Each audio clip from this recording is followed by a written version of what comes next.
I'm pretty sure that your wife, Frances, is going, Drew, what are you thinking?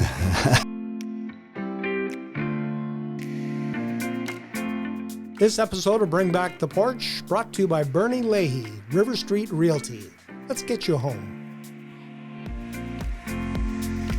Joining me this morning is a man who probably doesn't need any introduction, but I'm going to give you one anyway. MLA for Cypress Medicine Hat for 7 years under both the Wild Rose Party and then the United Progressive Conservative Party. A man who has been out of politics for a couple of years now, and I guess if I was to use a baseball analogy, you went from first, second, third, you got home plate, and instead of going to the dugout, you went back to first. I'm pretty sure that your wife, Frances, is going, Drew, what are you thinking? well, thanks for that, Brian. That is a great analogy, actually, and hopefully you'll be as successful as the Blue Jays have been so far. Yeah, pleased to say my wife and I, Frances, we talked about this lots. We both love Medicine Hat. We both are going to remain here, and we felt that this was important. I believe this is the most consequential election in Medicine Hat's history.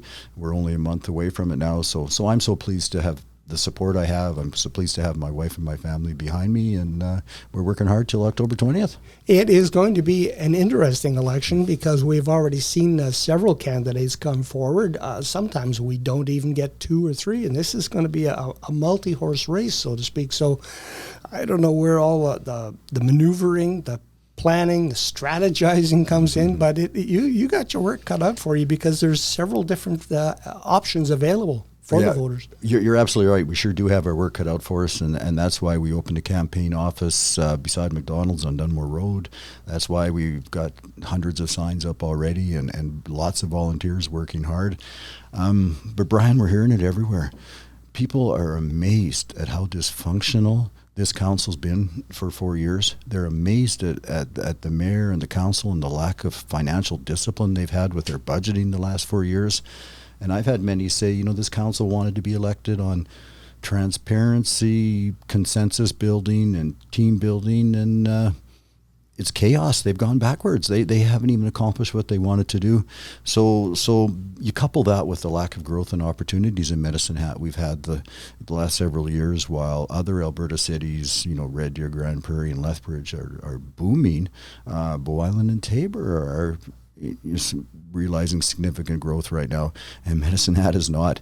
Obviously, our mayor and council have to take this seriously and have to come up with a team building consensus. When I was speaking with Jim Groom about this election and the issues, we mentioned the term economic development, and I said, I think economic development has been an issue in every campaign that I can remember going back into the 70s. And I said that in itself as a statement, because if economic development is an issue in every election, somebody's not doing it right. Good point, and I appreciate that. And number one concern on minds of Medicine Hatters as we knock on doors is the lack of jobs and opportunity. Brian, I've heard it from a couple of people that when they brought in investors, when they brought in wealth creators and job providers, the first thing they say when they get off the plane is, what the heck's going on with your mayor and council? How do you explain this dysfunction? That will scare away investment. A lot of people like to know that there's political certainty. They like to know that there's political confidence. And here we are scaring it away. I would also say that for quite a while now, we haven't had a mayor that goes out and sells the city. I'm really looking forward to being successful in the mayoral race, and I'm really especially looking forward to going to Edmonton, where I'm well connected as my time as MLA, as you mentioned. I know people in Ottawa. Several times a year, I want to be going around Canada telling people what a great place Medicine Hat is to live, first of all, but secondly, to bring your investment dollars and your idea and provide jobs. You mentioned your connections in Edmonton, and the one that comes to mind right off the bat is with Danielle Smith. You have a long history, and Jim and I, when we did the podcast, we joked about, boy, I'd love to be a fly on the wall when that phone call comes in, but what would your relationship be with Danielle, as she's the premier and the MLA for a good part of Medicine Hat, and you, if you're successful, will be the mayor? How do you put aside past differences? Are there past differences still? And how do you proceed? Oh, thanks for that question.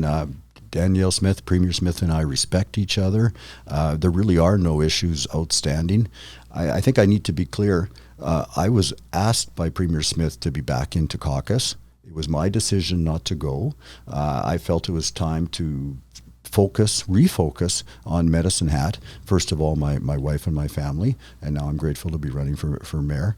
And I am really looking forward with Premier Smith to make sure that in Edmonton that our needs in Medicine Hat are understood, acted on, whether it's from the Highway 3 corridor or the carbon capture and storage initiative that seems to have slipped away, this great electric generation license that we still have and the opportunities that are there. And again, Brian, I hate to say it, but I hear it everywhere. I go to a coffee shop or knock on somebody's door. They say, where's our mayor and our council been in the last 4 years? All these opportunities are slipping through our fingers or even flying by our head. And they're busy suing each other. They're busy hiring out of town consultants. They're busy squabbling.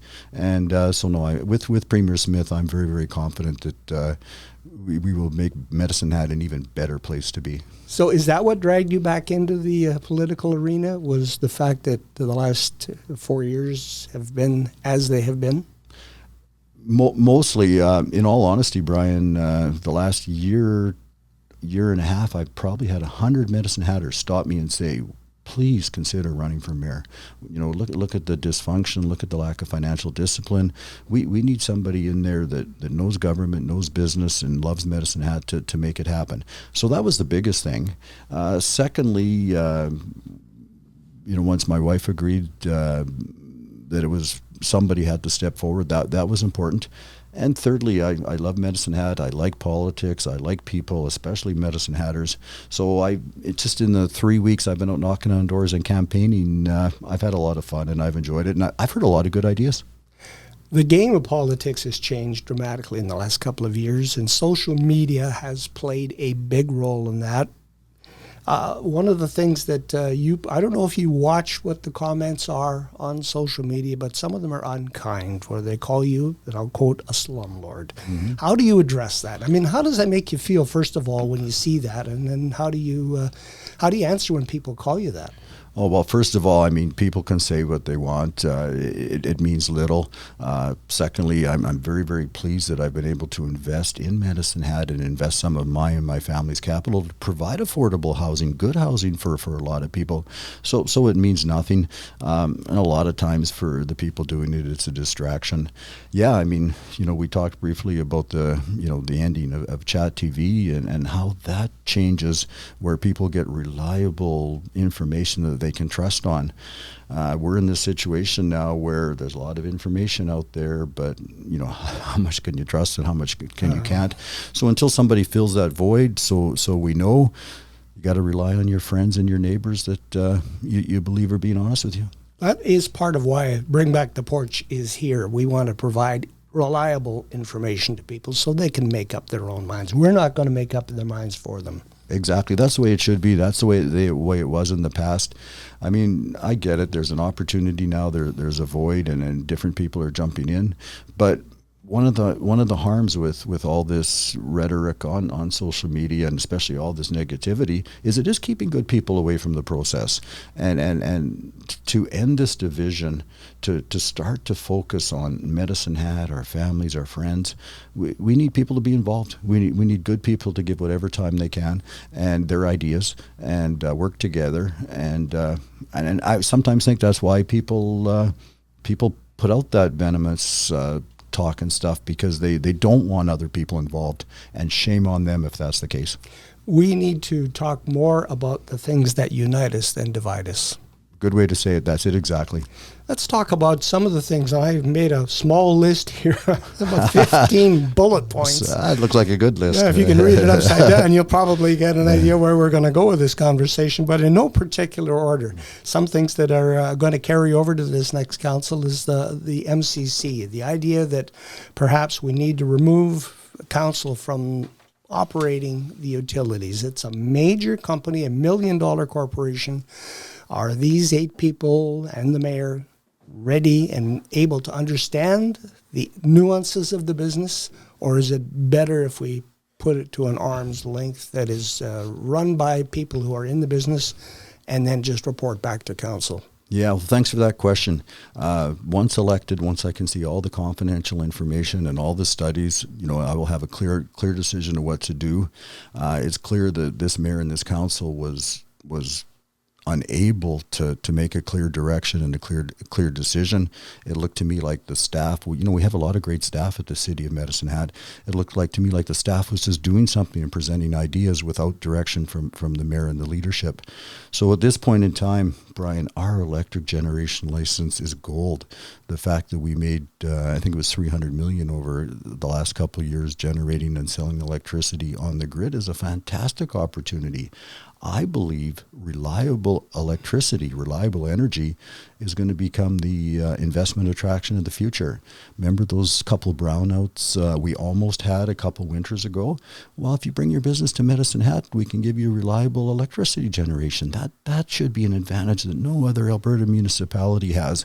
And again, I'll say it, Brian, instead of our council and mayor selling that and selling the city and finding these opportunities, it's been dysfunction. If you go back over the history of Medicine Hat, when we became the city of industry, the city with energy in the first 10 years, say, of the 20th century, every economic deal that I have seen involved getting low-cost energy into the hands of these investors and giving them land that they could use. And our location is in a good spot. We're on a major highway, east-west, maybe even north-south if we get the 41 and the border crossing figured out. We're on the main line of the Canadian Pacific Railway, and we can go 2 different ways to Vancouver. We're in a beautiful situation here, and we need to take advantage of that. Oh, Brian, you're right. You're absolutely right. You summarized that very, very well. Yeah, I mean, and the electricity needs of the future are only going to grow as we hear about data centers and technology and robotics. We can provide reliable electricity. We can work with the province, and we're so blessed to have Premier Smith as one of our MLAs to enhance that electric generation license and make sure it works for Alberta, but works for Medicine Hat as well. Yeah, I absolutely believe that. The fact that we're on 2 major highways, great to see that they're twinning Highway 3 over a 10-year period. I think, hope that can be accelerated a little quicker. Even north-south, till 41 and Wildhorse gets figured out. We're not that far from 36. We're not that far from Brooks, and 36 is the north-south corridor through the entire province. So, and Medicine Hat, which used to be the Medicine Hat advantage. I know it's a bit of an old adage, but for years, up until 5 or 10 years ago, we had the most affordable taxes. We had very affordable utilities, and that used to attract some business and some investment. Now you couple the fact that people haven't paid attention to that, and we've lost that, plus a dysfunctional mayor and council that haven't sold Medicine Hat to anyone. It's no wonder we haven't grown in 4 years. You talk about the electrical generation and how it is, I guess, the goose that lays the golden egg. But that goose is going to maybe someday get old and not lay eggs anymore, and we have to look over the horizon. And when I look to the horizon north in Medicine Hat, I see some windmills. I see some windmills to the south. The city of Medicine Hat itself is involved in the Samus solar project, and I wonder where you stand on that. Well, yeah, the world always changes, technology changes, but the fact that we're in the business now, the fact that we have good city employees will allow us to take advantage of that. So yeah, let's strategic planning, long-term planning, let's make sure we're on top of that. Solar and wind power, absolutely. It's a step in the future. It's a big, important part of providing electric generation in the future, and I'm all in favor of solar. However, I do not believe that the City of Medicine Hat taxpayer should be the one investing up to $700 million in a solar farm. We have some side of between $650 million and $700 million in reserves now. Do we want to take all that money and invest it in a solar farm? So I think what we need to do instead is encourage that solar license, that solar opportunity is picked up by a big company, whether it's Suncor, Brookfield, by one of the governments, somebody with really deep pockets. And let's also not forget that, a lot of this was the idea of going into this was premised on net zero and getting ready for net zero and saving some carbon tax, although there's other ways to defer that carbon tax payment through solar. Buying somebody else's solar production is a quick way to say it. But Brian, Prime Minister Carney's even backing away on his net zero commitments. I mean, I'm unclear exactly what they are. I mean, I don't think he's been clear about them. So, my goodness, let's not blow our reserves and increase your taxes over a situation like this. But let's work hard to sell that to somebody that can do it. Looking ahead too, one of the things that is just now starting to clank along in the mill at City Hall is looking at a Southside Recreation Center. People have been talking about it. I think there's some sort of community public input that is now being asked for. What do you think? Oh, I absolutely. I mean, we're so blessed in Medicine Hat with our people, our weather, our recreation, for walking trails, bike trails, for coolies, for tennis and golf. I mean, we are so blessed. But the south end of town is a little bit underserviced, and so I think we absolutely have to look at that.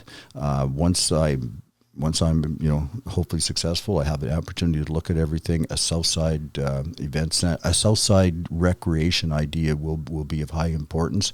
I had an opportunity to play in the Bill Ewell Foundation golf tournament last week, and that what a great opportunity to raise money for Medicine Hatters.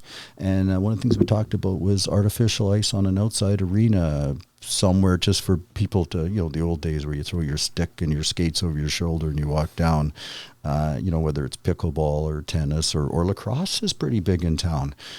We certainly need to make sure we do it right. Again, let's not forget that this mayor and this council 4 years ago said recreation plan, they're going to do all this, and 4 years, nothing changed. So my commitment will be to make sure the Medicine Hatters are well served, especially recreationally. There's always a fine line that any politician has to balance between property taxes and utility rates. You say that ours have gone up over the last number of years, but relatively compared to other cities in Medicine Hat, are we really that bad off? No, I think we're probably middle of the pack. We're probably average. Brian, my vision for Medicine Hat, though, is not to be average, especially with where our history, what our grandparents did for us, and the Medicine Hat advantage we used to have. Also, when we have this huge electric generation opportunity, it was almost $300 million that the city of Medicine Hat made over 2 years, generating electricity and selling it on the grid. Our reward from that, from this mayor and city council, was 2 years of 5.6% tax increases, and again, the financial undiscipline was phenomenal. They needed to find $5 million approximately, so they increased our tax rates 5.6%. But when they needed $800,000 to study a solar farm purchase after they'd already bought the license, they had no problems taking that out of reserve. So I believe a budget, a mayor, and a council that's focused on Medicine Hatters' needs will be able to find savings, not using near as many out of town consultants, certainly not this litigation that this council has seen, and the opportunity to share in those profits from electric generation. 2 years ago, when electric prices spiked, we saw the formation of a local community group. And I believe you were sort of involved in that. Mm-hmm. Is any of that spilled over now into your campaign in terms of any of those people are running for council, and you would hope that they would get elected, so you have like-minded people sitting around the horseshoe with you? Yeah, good question. I'm not 100% sure who's all with the ratepayers. I'm a $10 annual member, and I think they're over 300 or 400 members now. And so some of the other candidates for council especially may be members. But I so appreciate Sue Boss and Wes Pratt and their willingness to speak up, their willingness to say what they were hearing, their willingness to put a different approach into the avenue of talking for Medicine Hat. So yeah, again, though, let's not forget where all this starts. Medicine Hat, and as like most places right now, is feeling an affordability crisis. Brian, at least a third of the people I've talked to at the doors are saying, hey, it's tough. You know, whether it was what they just paid at the grocery store or not being able to go out and support a local business or pay their property taxes. They're saying, hey, it's tough. So people are really welcoming my idea of a property tax freeze. They're really welcoming the idea of City Hall getting more value for the tax dollars. Now, when you talk about a property tax freeze, that limits your revenues. So on the other side of the ledger, what do you have to cut to make everything come back in balance? Well, there's lots of things to look at for sure. Of course, we'll start with efficiencies. Just bringing the legal bills down from what they've caused will go a long way.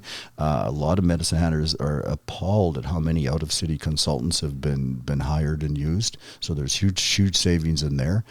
Many Medicine Hatters have suggested to me, let's audit the entire city books. So what? In a very, very affordable way, I want to look at where all the money's being spent tax-wise. I want to grow the tax base. And this huge amount of money we have in reserves, of course, is interest earning as well. That can be looked at as well. Okay. Another one of the issues that City Council has faced is an ask for money from the Medicine Hat Exhibition and Stampede. And it's been like an after you, Alphonse. Well, if the province gives some money, then maybe we'll give some money. And the province says, well, if the city gives some money, maybe we'll give some. And Stampede Company's going, what do we have to do? If you were the mayor, how would you be treating the Stampede Company? Well, thanks for that question. First of all, I would ask the Stampede Company to provide a clear business plan. I keep hearing that hasn't happened. The second thing I would want to see, I understand it's the North Grandstand is in terrible shape, and just for safety and the great vibrancy that the Stampede provides for Medicine Hat, you know, that probably has to be looked at. But I'll also be frank, Brian, the little bit I did hear about it, the talk of the commercial kitchen and adding that cell, I am against tax dollars being spent to compete against private business. So I would have a hard time with that if that was in their business plan. And Lethbridge did this just 3 or 4 years ago, and the taxpayer of Lethbridge lost, was it $20 or $25 million? Again, you have to be judicious. You have to be very, very careful with other people's tax dollars. Another hot issue has been the mustard seed, classic example of NIMBY, not in my backyard. It has, I guess now they're looking at putting it into the old youth hostel, which is, I think, the Labor Hall now up on beside the highway there near the Costco overpass. A lot of people are going, well, how are the people going to get up there? It's, a 9-kilometer walk or whatever it is from downtown Medicine Hat. Will they even go up there? You have any thoughts on that? Well, I sure do, and a lot of Medicine Hatters do. We're discovering that homelessness and crime is a big concern. So it starts with this premise. Yes, let's help the homeless. Let's help them get back on their feet. Let's help them get back into the workforce. But when it comes to lawbreakers, that's a different story. Our good police, and God bless them, are very, very frustrated that they arrest and it's a catch and release and the criminal is back on the street before they've even done the paperwork. But I'm going to be I'm going to be enforcing the laws and asking for tougher penalties and tougher commitment to end the crime. I'm going to be asking Premier Smith to ask the Crown Prosecutor Office to prosecute all crimes. You break the law in Medicine Hat, we're going to charge that. We're going to charge you. And hopefully, when people start being hauled in front of the judge for the third or the fourth time, and Brian, let's not forget that. I keep hearing it's the kind of the same 20 people that are destroying our freedom and our liberty. I mean, I look at it this way, how frustrating it is that you can't go down to your bank after 6 o'clock because the door's locked. How sad is it that your spouse or your child tells you they're scared to go downtown? So I know Leduc has done this. What they have done is they've started to enforce trespassing and vagrancy laws, ask their police to ensure that charges are pressed for the serious offenses, break and enter and theft, no matter how large they are. And crime is starting to drop dramatically there. So let's follow a good solution and let's accept that this problem is our problem now. We have to solve it. Another issue that had people up in arms, I'm going to say, if you were on the Southwest Hill along Division Avenue. The traffic calming measures, they did anything but calm the traffic, or at least calm the drivers. I'm not sure where that came from, where the idea came from, how they sold to City Council, but you look at what people's reaction has been, and I think we have to make sure that we put more thought into things like that.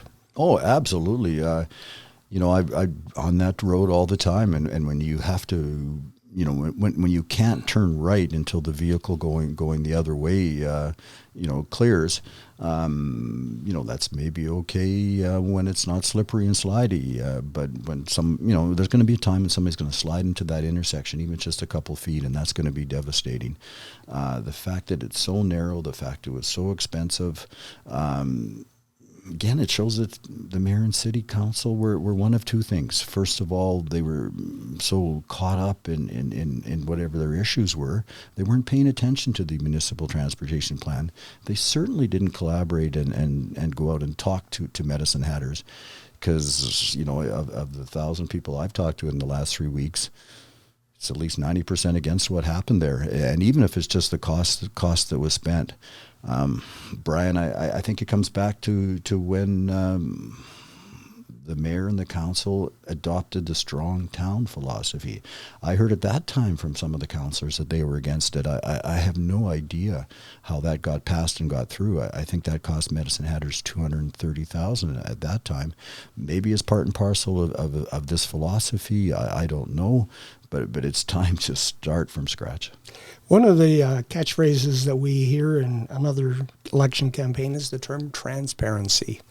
And I'm not sure how the public would define transparency. Do you want to be a fly on the wall like if you were in municipal or in provincial politics, everybody comes into the caucus meeting and listens to all the dialogue and debate? I don't think that's going to happen. They have closed meetings at City Hall for a reason, because there are things that have to be discussed behind closed doors. So for you, what would transparency look like if you were the mayor of Medicine Hat? Thank you, Brian. I would change the word to responsibility. We will be responsible to help the homeless and the crime that we're experiencing. We will be responsible to make sure that the city has reasonable, manageable growth of 2,000 to 2,500 people a year. We will be responsible to make sure that you get value for your taxes. We will be responsible to make sure that Medicine Hat becomes an even better place to live. And the other issue is leadership. I joked with Andy McGrogan one morning after he came in from a night where he was sitting in the chair and he had to rap the gavel a few times to get order in the council. And I joked to him, I says, maybe you should have had a whip and a chair. That might have been more appropriate. But when you are faced with disparate people like that, how would you pull them together? Oh, well, first of all, one has to put in the time to legitimately and really listen to what these ideas are, to make sure your council mates are heard. You know, obviously they care about Medicine Hat just as much as I do, and to make sure that the team building and consensus building happens. Another huge failure of this mayor and this council. They started 4 years ago with, we're going to build a team, we're going to be consensus builders, we're so good, we're in the parades with people from Cypress County and 40 Mile County, and that ended up in lawsuits and controversy and fighting each other. So the first step in leadership, though, is setting the vision that everybody has input into.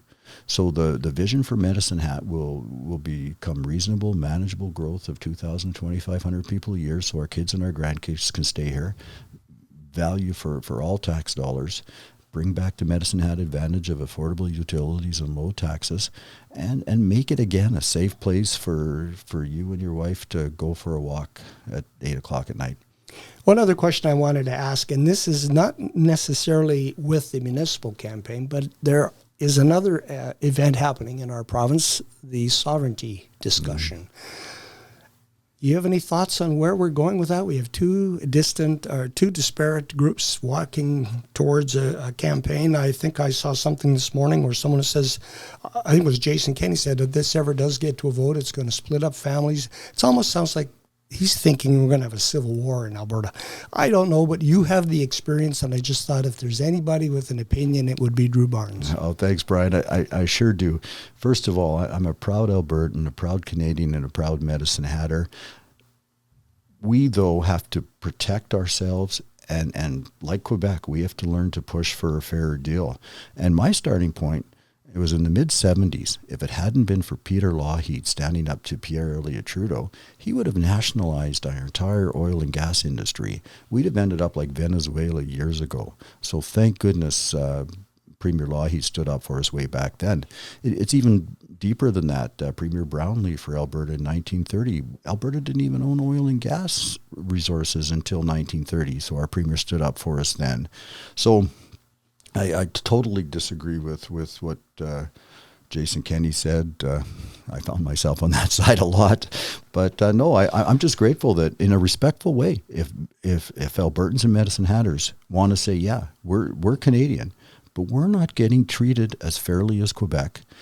We're not getting treated as fairly as the Maritimes when it comes to seats on the Supreme Court, those kind of things. I'm glad they're pushing. But I want to be clear, I'm focused on Medicine Hat right now, and to do that, I will need to work closely and strongly with Premier Smith. I have no doubt about that I'll be able to do that. I'm planning on once every 2 years taking a group of us to Edmonton to meet with the Premier and Cabinet and the MLAs. Once every 4 years, doing the same thing to Ottawa. So so Ottawa knows more what's important to Medicine Hat. Again, that wild horse border thing, we've been talking about that for years with zero progress. Let's define the steps and let's go look for results. Drew, the premise of Bring Back the Porch is to sit down on the porch the way we used to and talk to your neighbors and talk about the issues.